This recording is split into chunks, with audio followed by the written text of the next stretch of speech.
آج کا جمعہ بھی اسی موضوع پر ہے جس میں ہم اس چیز کو سمجھنے کی کوشش کریں گے کہ حج کا تعلق کس نبی سے ہے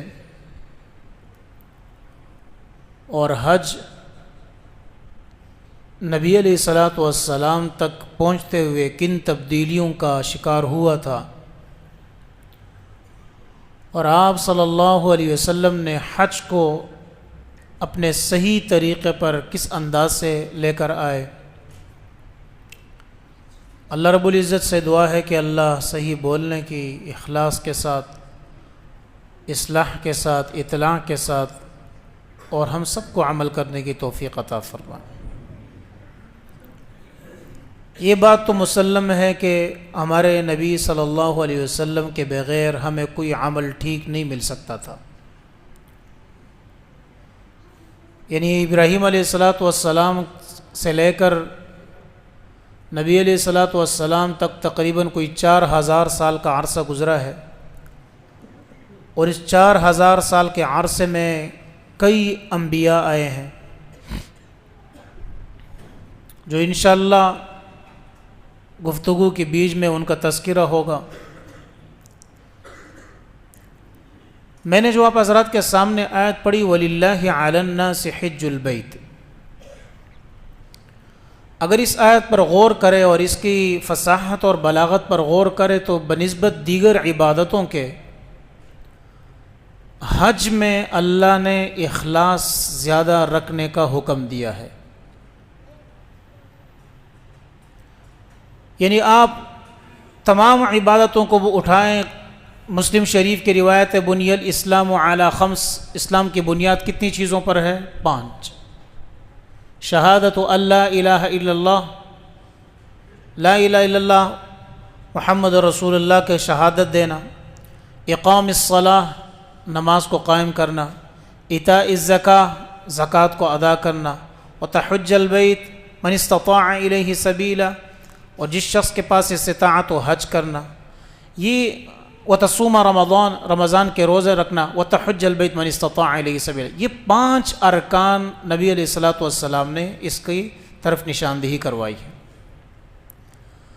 قرآن کریم میں بھی اللہ رب العزت نے مختلف مواقع پر ان کا تذکرہ فرمایا، اقیموا الصلاۃ نماز قائم کرو، نماز قائم کرو، وَأْتُوا الزَّكَاةَ زکوٰۃ ادا کرو، کتب علیکم الصیام روزے تم پر فرض کیے گئے ہوں، شہادت اللہ الہ الا اللہ لا الہ الا اللہ کی تلقین کئی مقامات پر آتی ہے۔ لیکن جب ہم حج کا تذکرہ سنتے ہیں تو حج کو اللہ رب العزت نے بڑے عجیب انداز سے شروع کیا۔ ہونا کیا چاہیے تھا ہمیں سب بتانے کے لیے، یا ایھا الناس کتب علیکم الحج کما کتب علی الذین من قبلکم، اے لوگوں تم پر حج اس طرح فرض کیا گیا جس طرح تم سے پہلے لوگوں پر فرض کیا تھا۔ ایسا ہونا چاہیے تھا، لیکن اس طرح نہیں آیا، صیام کا آیا، یا فرمایا کہ حج کر لو، الحج اشہر معلومات۔ لیکن اللہ رب العزت نے جو جملہ لے کر آئے، اگر اس جملے میں بھی خرد برد کیا جائے، آگے پیچھے کیا جائے، تو ہونا یہ چاہیے تھا وَعَلَى النَّاسِ حِجُّ الْبَيْتِ مَنِ اسْتَطَاعَ إِلَيْهِ سَبِيلًا، لوگوں پر حج فرض ہے جو اس کی استطاعت رکھ سکتا ہو، یہ جملہ کافی تھا۔ پر اللہ رب العزت نے اس جملے سے قبل ایک لفظ لے کے آیا، وَلِلَّهِ، اللہ ہی کے لیے ہے حج کرنا۔ یہ اتنا بڑا مہر ہے اور اتنا بڑا تھم ہے کہ اس کے بغیر حج کا فلسفہ سمجھ میں نہیں آ سکتا، اس لفظ کو سمجھنے کے بغیر۔ یعنی اگر آپ نحوی ترکیب میں جائیں، جو ہم صرف نحو پڑھتے ہیں، یہ فاعل ہے، یہ مفعول ہے، یہ مفعول بھی ہے، یہ مفعول مطلق ہے، تو جب بھی آپ نحوی ترکیب میں جائیں گے تو نحوی ترکیب میں بھی جار مجرور جب مقدم آ نہیں سکتے، آتے ہیں تو پھر وہ کئی التقدیم محقہ تاخیر یفید الحصر، یعنی پہلے فعل آئے گا، مثال کے طور پہ مارا یا حج کیا، کس نے حج کیا وہ بعد میں آئے گا، کہاں کا حج کیا وہ اس کے بعد آئے گا، کس کے لیے حج کیا وہ اس کے بعد آئے گا. آ گئی سمجھ میں؟ یہ کس کے لیے، میں نے کس کے لیے کو مقدم ذکر کیا نا، حج فعل، کرنے والا فاعل اس کے بعد آئے گا. یہ میں آپ کو عربی کے گرامر بتا رہا ہوں کہ طریقہ کیا ہونا چاہیے تھا. حج فعل، کرنے والا فاعل، کہاں پر کر رہا ہے، مفعول جو ہے وہ مکان کا ذکر، اس کو مفعول مطلق بھی کہہ سکتے، جو بھی کہہ سکتے، مکان کس کے لیے کر رہے ہیں، جار مجرور متعلق پھر اس کے فعل کے ہوگا. اللہ نے کس کے لیے کو پہلے ذکر کیا، باقی بعد ساری چیزیں بعد میں ذکر کی. اشارہ یہ دے دیا کہ سب سے زیادہ نیتوں میں گڑبڑ جو ہوتی ہے وہ حج کے موقع پر ہوتا ہے. اشارہ دے دیا کہ جو تم حج کے لیے جاتے ہو اور یہاں سے سب کے سامنے بھائی میرا نام نکلا ہے اور میں حج پہ جا رہا ہوں، تمام حضرات سے ہوتا یہ ہے غلطیاں معاف کرے میں، اور مجھ سے بڑی غلطیاں ہو گئی ہوگی اور فیانہ ہو گیا ہوگا، یہ وغیرہ سوشل میڈیا پر لگاتے ہیں، لیکن اندر میں دکھاوا یہ ہوتا ہے کہ میں حج کے لیے جا رہا ہوں.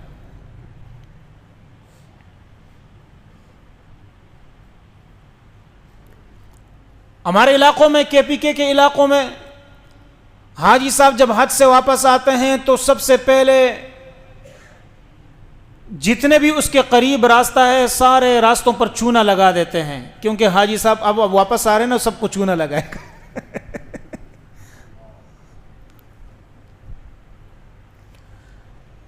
چونا لگانے کے لیے واپس آ رہے ہیں سارے علاقوں پہ. جتنا بڑا فراڈی ہوگا، میں سچی بتا رہا ہوں، الگ سیدھا کہنا تھا، جتنا بڑا فراڈی ہوگا وہاں کا ملک جو ہوتے ہیں بڑے فراڈی ہوتے ہیں، میں سچی بتا رہا ہوں. ایک تو آپ کے ملک ہے نا، ایک ہمارے پٹھانوں کے ملک ہے. ہاں ایسا نہ ہو کہ یہاں کے ملک ہو، ایک تو ہماری یہ ملک بیٹھا ہو، یہ الگ لوگ ہیں. ہمارے کیا نام ہے آپ کا حضرت؟ فہیم صاحب. اللہ تبارک و تعالی ان کو مزید استقامت عطا فرمائے، پکے نمازی ہے ماشاءاللہ، اللہ استقامت عطا فرمائے. تو ایک آپ کے یہ ملک ہے، یہ قومی ملک ہے. ہمارے ہاں وہ نہیں ہوتے جس کو کہتے ہیں چودراہٹ خاندے. مولانا بجلی گر صاحب فرمایا کرتے تھے ملک تو اس کو کہتے تھے خان، ہمارے علاقوں کے خان، یعنی جس طرح آپ کے ہاں چودھری جو بڑے خاندانی لوگ ہوتے ہیں تو کہتے ہیں خاندانی لوگ، ملک ہم خاندانی لوگ کو کہتے ہیں. وہ ملک تو اس کو کہتے تھے کہ جس کے گھر میں 10 بندے کھانے کے لیے بیٹھتے تھے اور 10 بندے اٹھتے تھے، اس کو ملک کہتے ہیں. اب تو ملک صاحب کیا کرتا ہے، دوسروں کے گھر میں جا کر جو ہے کہیں دعوتیں اڑا رہا ہوتا ہے، اس کو تھوڑی ملک کہتے ہیں. ہمارے ہاں ملک دوسرا ہے، آپ کے ہاں قوم ہے نا چودھری اور ملک اور ارائیں اور شیخ، یہ الگ ہے نا. ہمارے ہاں ملک کسی اور کے لیے استعمال، جس کے پاس پیسہ بہت زیادہ ہو، جائیداد بہت زیادہ ہو، اس کو ملک کہتے ہیں ہمارے ہاں. دا ملک سے دے. ہاں اب وہ ملک بھی ایسے عجیب ہو گئے. وہاں کے ہمارے کے ملک کیا ہے، دوسروں کے دعوتوں میں نظر آئیں گے سب سے بڑے. تو جتنا بڑا وہ ہوگا سب سے بڑا لکھا ہوگا حج دی مبارک شفلان کی ملک سے بخیر راغلے، بخیر نہ بخر راغلے، سب سے زیادہ. اللہ نے ان لوگوں کو یہ اشارہ دے دیا.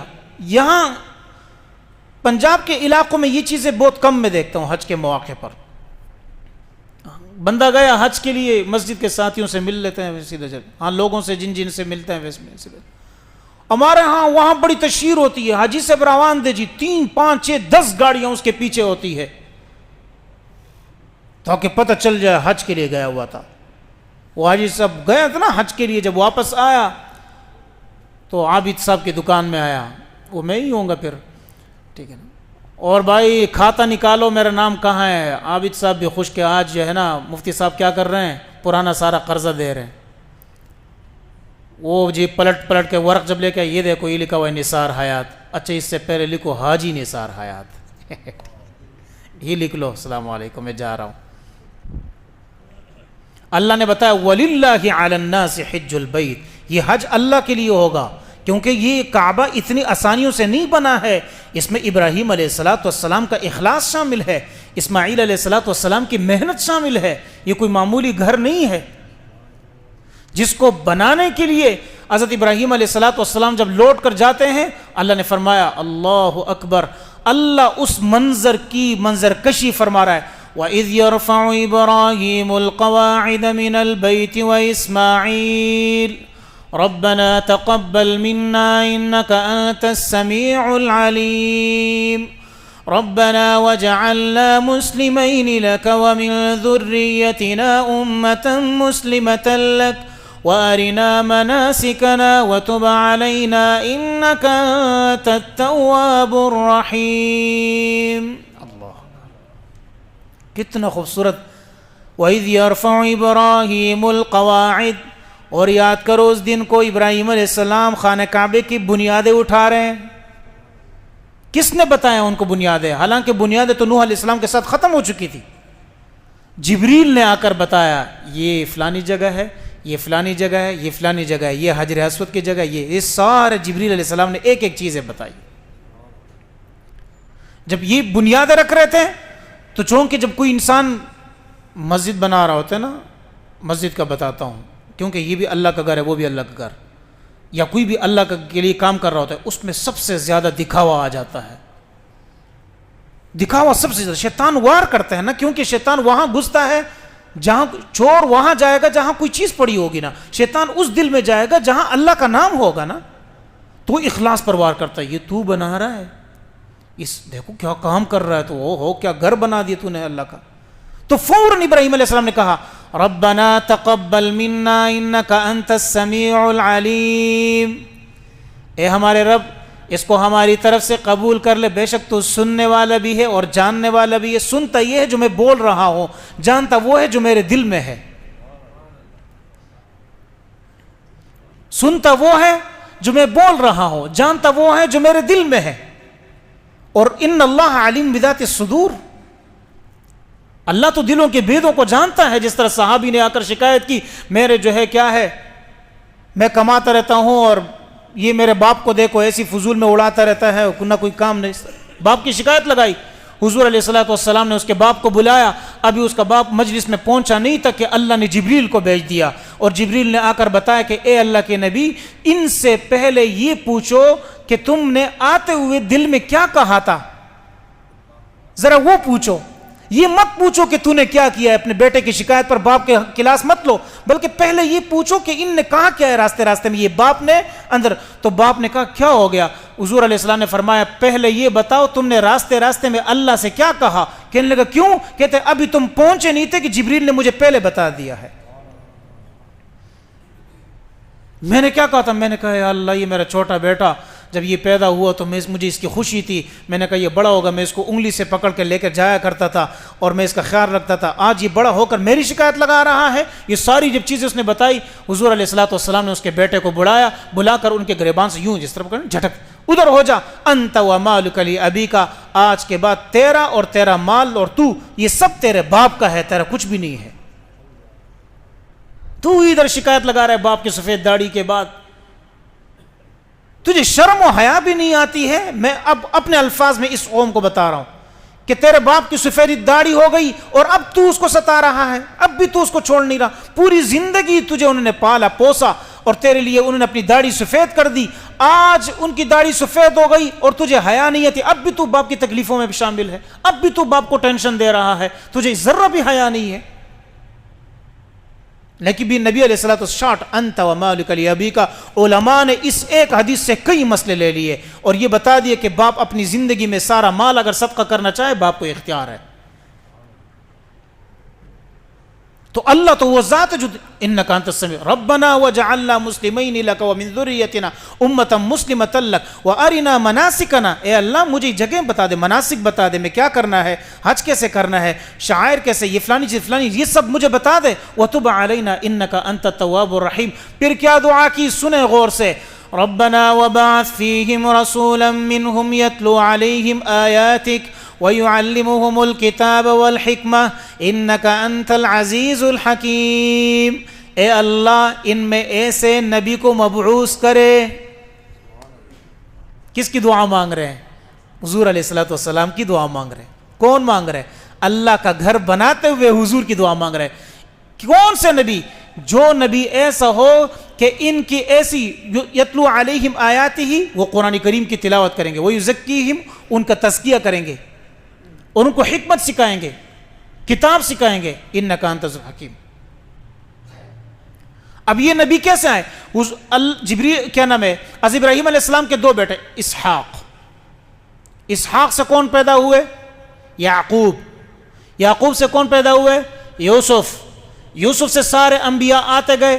عیسیٰ علیہ السلام تک 4,500 سال کے قریب گزرے ہیں۔ یہ جتنے بھی نبی آئے کس کے خاندان میں آئے؟ اسحاق علیہ السلام کے۔ کس کے خاندان میں؟ کس کے خاندان میں؟ اسحاق علیہ السلام کے۔ اور سارے مشرکین عرب جو تھے اور یہود جو تھے وہ اس انتظار میں تھے کہ نبی اسحاق کی نسل میں سے آئیں گے، لیکن چونکہ آنے والے نبی جو ہے وہ تو اللہ کے لاڈلے ہیں، اور لاڈلہ تو پھر لاڈلہ ہوتا ہے جو ایک ہو کر آئے، اور اسماعیل علیہ السلام کی نسل سے ایک نبی آئے، اور وہ کون ہے؟ محمد رسول اللہ صلی اللہ علیہ وسلم۔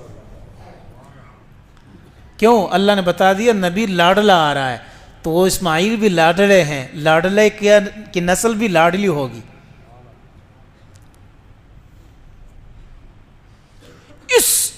اس منظر کو اللہ تبارک و تعالی نے بتا دیا قرآن میں خوبصورتی کے ساتھ۔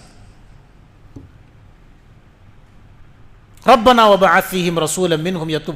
اب ابراہیم علیہ السلام نے خانہ کعبے کی تعمیر کی۔ جب تعمیر مکمل ہو گئی تو اب کیا کہا ابراہیم علیہ السلام نے؟ اللہ نے فرمایا وَأَذِّن فِي النَّاسِ بِالْحَجِّ يَأْتُوكَ رِجَالًا وَعَلَى كُلِّ ضَامِرٍ يَأْتِينَ مِنْ كُلِّ فَجٍّ عَمِيقٍ۔ اب حکم، آواز لگاؤ۔ یہ جبل ابی قبیس نہیں، جبل ابی قبیس خانہ کعبے سے نکلتے ہیں، سامنے ایک پہاڑی ہے جس پہ یہ بڑے بڑے امیروں کے گھر بنے ہوئے ہیں۔ یہ جو آپ کو خانہ کعبے کے بالکل سامنے باب فہد کے سامنے جو گھر نظر آتے ہیں، یہ گھر ڈائریکٹ یہاں آ کر خانہ کعبے میں ملے ہوئے ہیں۔ یہ اوپر سے یہ جو سارے شیوخ قاری حضرات ہیں یہ وہاں سے آتے ہیں، جتنے بھی بڑے وہ ہے بادشاہ وغیرہ کے بچے وغیرہ ہیں، ان کا راستہ وہ الگ ہے، وہاں سے ہو کر یہ نیچے باب السلام سے تھوڑے سے سائڈ پہ اس جبل ابی قبیس پر گئے۔ اللہ نے ابراہیم علیہ السلام کو کہا اب تم یہاں سے آواز لگاؤ لوگوں کو حج کے لیے۔ بھائی کہاں آواز لگائے؟ غیر ذی زرع عند بیتک المحرم، وہ تو ایسی جگہ ہے وہاں کوئی ہے ہی نہیں، کوئی بستا ہی نہیں ہے وہاں پر، وہاں کیسی آواز لگائیں؟ اے اللہ میں آواز کیسے لگا دوں؟ اللہ نے فرمایا تم آواز لگاؤ، بلانا ہمارا کام ہے۔ یہ نبی جو ہے ابراہیم علیہ السلام، ان کی اداؤں کو اللہ نے، تمام انبیاء کی ادائیں اللہ نے ابراہیم علیہ السلام کے اندر رکھی۔ ایک بات بتا رہا ہوں، تمام انبیاء کی ادائیں ابراہیم علیہ السلام، اللہ نے ابراہیم علیہ السلام کے اندر رکھی، اور ابراہیم علیہ السلام سمیت تمام نبیوں کی ادائیں اللہ نے حضور علیہ السلام کے اندر رکھ لی ہے۔ کیوں رکھی ہے میں اس کی نسبت بتا رہا ہوں۔ اب جب وہ جبل ابی قبیس پہ گئے تو آواز لگائی حج کے لیے، اے لوگو حج کے لیے آ جاؤ، لبیک اللہم لبیک لبیک لا شریک لک لبیک ان الحمد والنعمت لک والملک لا شریک لک۔ یہ نعرہ، یہ آواز لگائی حج کے لیے آ جاؤ۔ اب آواز اللہ نے ایسی روحوں تک پہنچا دی، کہتے ہیں کہ جس بندے کو جتنی مرتبہ بھی حج بیت اللہ نصیب ہوتا ہے، اس کا مطلب ہے اتنی ہی مرتبہ نے اس نے عالم ارواح میں اس آواز پر لبیک کہا۔ جس نے جتنی مرتبہ لبیک کہا اللہ اتنی ہی مرتبہ اس کو وہاں بلا رہا ہے۔ وَأَذِّن فِي النَّاسِ بِالْحَجِّ، تو سوری دنیا تک اللہ نے وہ آواز پہنچائی۔ اس آواز کا ڈر شیطان کو تھا۔ یہ جو دعوت ہے نا، یہ دعوت، یہ ایسی دعوت، یہ آواز ایسی ہے کہ اس کا ڈر شیطان کو پوری زندگی ہے، مرنے تک ہے۔ کیوں؟ کیا کہا شیطان نے؟ میں ان کو گمراہی کی طرف لے کے آؤں گا، الا عبادک منہ المخلصین، لیکن جو مخلص لوگ ہوں گے ان کے ساتھ میں کچھ نہیں کر سکتا۔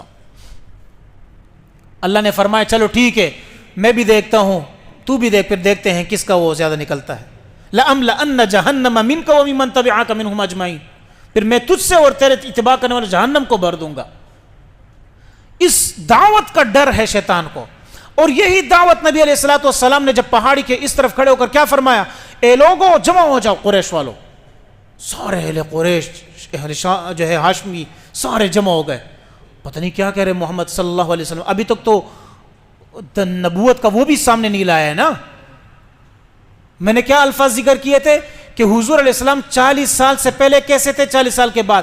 40 سال سے پہلے قرآن بن کر زندگی گزاری اور 40 سال کے بعد قرآن سنا کر زندگی گزاری. اصل چیز تو یہ ہے کہ 40 سال سے قبل قرآن بن جاؤ. حضور علیہ السلام نے سب کو بتا دیا تھا کہ میں صادق و امین، سب کو پتہ چل گیا تھا. اب جب پہاڑ سے اس طرف ہے، اے میرے چاچا جان ابو لہب، وہ فلانے ابو جہل، وہ فلانے، وہ سارے ادھر آؤ، بات سنو، میری بات غور سے سنو. سارے جمع ہو گئے. کیا ہو گیا؟ اگر میں تمہیں کہوں اس پہاڑ کے پیچھے ایک لشکر جارار آ رہا ہے تم پر، تم یقین کر لو گے؟ سب نے کہا ہم یقین کر لیں گے. فرمایا لا الہ الا اللہ پڑھو، کامیاب ہو جاؤ گے.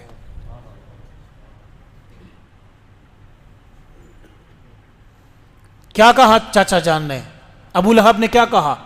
تبل. اللہ نے اپنے نبی کی طرف سے جواب پھر دینا تھا.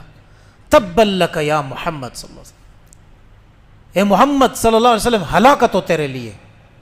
الہذا جمعتنا، اس لیے آپ نے ہمیں جمع کر دیا، اتنے دور سے ہم بھاگ بھاگ کے آ رہے ہیں، اس چیز کے لیے آ رہے ہیں. تبل لک یا محمد جب کہا، الہذا اتنے سارے لوگ ہو، ایک شخص اکیلا ہو، اور اکیلے جس طرح ابراہیم علیہ السلام نے اکیلے دعوت دی تھی نا، یہاں ان کا کیا ہے، نسلوں میں آئے ہیں، اسماعیل علیہ السلام کے بیٹے میں سے ہے نا، تو کیا اکیلے ہیں نا، دعوت دی. کیا کہا؟ تبل لک یا محمد. سب کے سامنے بےزتی کر رہے ہیں، سب کے سامنے انسلٹ کر رہے ہیں، لیکن انسلٹ چونکہ دین کے لیے ہو رہی ہے، پرواہ نہیں کی. جس طرح ہمارے ہاں اکثر ہوتا ہے نا، جب کوئی لڑکا جوان مختلف کاموں میں ملوث ہو اور وہ جب نیکی کی طرف جاتا ہے، جنید جمشید، وہ یہ تو پوری زندگی گانا گاتا رہا، اب آ کر ادھر ہو گیا. 100 چوہے کا کھر جو ہے وہ حاجی حج کو چلا، یا بلی جو ہے حج کو چلی. یہ ہمارے ہاں مخلوق کے قانون ہے. لوگوں کا حق نہیں کھایا ہو، اللہ کی نافرمانی ہو گئی، وہ حج کے لیے چلے جاؤ. نبی علیہ الصلوۃ والسلام نے فرمایا جو حج سے فارغ ہو جاتا ہے، حج مکمل کر لیتا ہے، وہ ایسا پاک ہو جاتا ہے گویا ابھی اس کی ماں نے اس کو جنا ہے. ہاں لوگوں کے حق وہ الگ ہے، وہ چکر الگ ہے، وہ چونا الگ ہے جو لوگوں کو لگایا ہو اور پھر حج پہ چلا ہو. وہ چونا معاف نہیں ہوگا واپسی کے چونے پر. ہاں وہ چونا جو بعد میں آپ لگائیں گے نا گھروں کو، وہ معاف نہیں ہوگا. وہ چونا آپ نے ہٹانا ہے. وہ 2 نمبری نہیں چلے گی بھائی، اللہ کے ساتھ نہیں چلتی. اب جب ابو لہب نے یہ کہا نا کہ ہلاکت تو تیرے لیے، اب اللہ کہاں خاموش رہ سکتا ہے؟ اپنے نبی کی طرف سے اللہ خاموش ہو جائے؟ ایسا نہیں ہو سکتا تھا. اللہ نے فوراً فرمایا تبت یدا ابی لہب وتب ما اغنى عنه ماله وما كسب سيصلى نارا ذات لهب وامراته حمالة الحطب في جيدها حبل من مسد. ہلاک ہو جائے ابو لہب کے دونوں ہاتھ، ابو لہب کے دونوں ہاتھ ہلاک ہو جائے. ما اغنى عنه ماله وما كسب سيصلى نارا، اب تو جہنم میں داخل ہوگا. یہ اس بات پر بھی آپ حیران کہ اللہ نبی کی طرف سے خود جواب دے رہا ہے. اشارہ یہ دے رہا ہے کہ اگر تمہیں حق کے راستے میں کوئی ڈانٹے، بکواس کرے، فضولیات بولے، خاموش رہو، تم جواب مت دو، اللہ تمہاری طرف سے جواب دے گا. لوگوں کی پرواہ مت کرو. لوگوں نے کیا کہا جب حضور علیہ السلام کا چھوٹا بیٹا فوت ہو، ابراہیم علیہ السلام جب فوت ہو گئے نا، ابراہیم رضی اللہ کہہ دو، تو جب فوت ہو گئے تو اس وقت لوگوں نے کہا اے دیکھو ہم کہتے تھے نا اس کی نسل ختم ہوگی، اس نے جو کام شروع کیا ہے. ہم کہتے تھے نا یہ دیکھو اس نے جو 2 نمبریاں شروع کی، نعوذ باللہ الگ دین شروع کر دیا ہے، اس نبی کی تو نسل ختم ہو جائے گی. حضور کی نسل کے پیچھے پڑے ہوئے لوگ آج بھی ہیں، کس کی تو نسل ختم ہو جائے گی. آج مجھے بتاؤ ابو لہب کا نام کوئی رکھنے کے لیے تیار ہے؟ ابو لہب کو کوئی یاد رکھنے کے لیے تیار ہے؟ لیکن اگر لوگ یاد رکھتے ہیں تو بلال حبشی کو یاد رکھتے ہیں، جس کے بارے میں حضور نے فرمایا اے بلال تم کیا عمل کرتے ہو؟ اے بلال تم کیا عمل کرتے ہو؟ کیا فرمایا؟ اے بلال جب تو فوت ہو جائے گا اور میں اس دنیا سے رخصت ہو جاؤں گا اور اللہ سب لوگوں کو قبروں سے اٹھائے گا تو سارے لوگ اپنے قبروں سے اٹھیں گے، بلال میرے پاؤں کی طرف سے اٹھ جائے گا. میں نے تیرے پاؤں کی آہٹ جنت میں سنی ہے بلال. معمولی نہیں ہو. جس کو سب سے کمتر سمجھا جاتا تھا بلال کو، اللہ نے اس کو سب سے بہتر کر دیا. اور جو سب سے اپنے آپ کو بہتر سمجھتے تھے، اللہ نے بغض نبی کی وجہ سے، بغض صحابہ کی وجہ سے کمتر کر دیا اس کو. دوسرا، نسل ختم ہو گئی اس نبی کی.